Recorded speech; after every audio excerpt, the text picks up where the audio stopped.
Halak ka diha! Ayan na, nagawa din ni Aimee ang paglagay ng mga Eve's light, ang tawag daw dyan. So, we save money kasi kami lang ang ako lang ang naglagay dyan.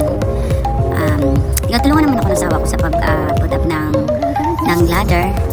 Sa first video, second video, this is the third time. Another lights to put up, the second strand. Kasi, dili ko kontento nga isara. So, gisaka na po na ako, no? So, tara, samahan niyo ako sa paglagay ng mga Eve's light, ang tawag dyan. Diba? Andyan din si Lok, oh. Siya yung tumitingin sa akin, siya yung nagbabantay. Char. Diba? Ang cute ni Lok. Ayan. Actually, hindi madali ang aakyat sa two-story doon sa Pagpo kasi nga pwede kang mahulog, pwede matumba yung ladder ko, walang magbantay sa iyo, diba? So, but anyway, kinaya ko naman kasi pili ko kasi ako sa superwoman.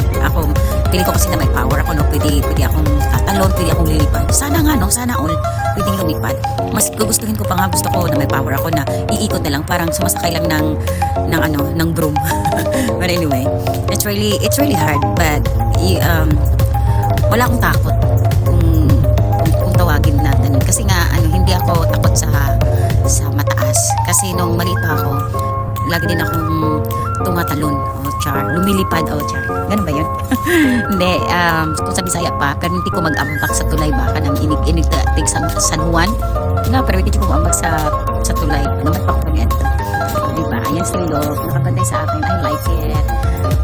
Pwede ko rin siyang makiri yung ladder.